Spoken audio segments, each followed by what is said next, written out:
name is Sunny Nelson. I am the Hope B. McCormick Curator of Birds here at Lincoln Park Zoo, and I've been here for about 4.5 years. As the curator, I'm responsible for the different bird areas in the zoo, so the bird house is one of them. So some of the changes that we've seen since this project has been completed is the birds spend a lot more time down at the water feature. The water feature before was very deep, and so the birds really couldn't use it. With it being really shallow, we know that the birds are able to go down and spend a lot more time.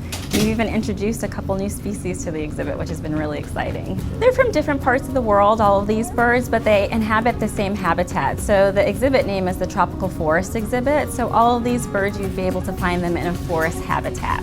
In forests, you find small streams and water features like that. So we've tried to simulate that here, not have a big gigantic pool like we had in the past, but have kind of a flowing stream that the birds can then fly down to. We see them going down to the waterfall and the water feature quite often. So sometimes it's not the same birds every day, but we'll see them throughout the day coming down. So they're spending quite a bit of time down in the ground, more than they did before.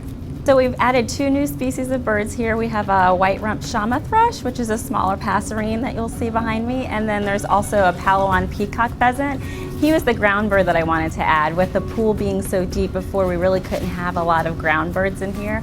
The pool being shallow right now, he's able to utilize a lot of the space. So this year, both the Jambu fruit doves and the broadbills actively worked on building a nest. So that was very exciting, and it's the first time that the broadbills built a nest in this exhibit. So we were really excited, and we hope that the water feature contributed to that.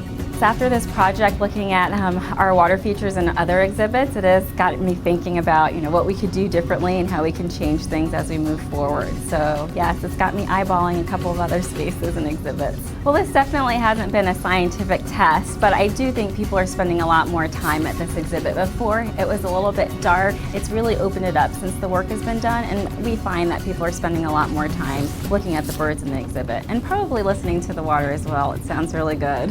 So the maintenance has definitely changed, which is great. Before we had a drop and fill system, so the keepers would have to drop the pool, drain it all together, and then wash it and disinfect it. Now we don't have to do it. It's a completely closed system, so they're able to drain it when they need to, flush the system, and it's just been running perfectly. So I think the keepers really enjoy it. The birds definitely enjoy it. We see them spending a lot more time down at the water and using the habitat a lot more.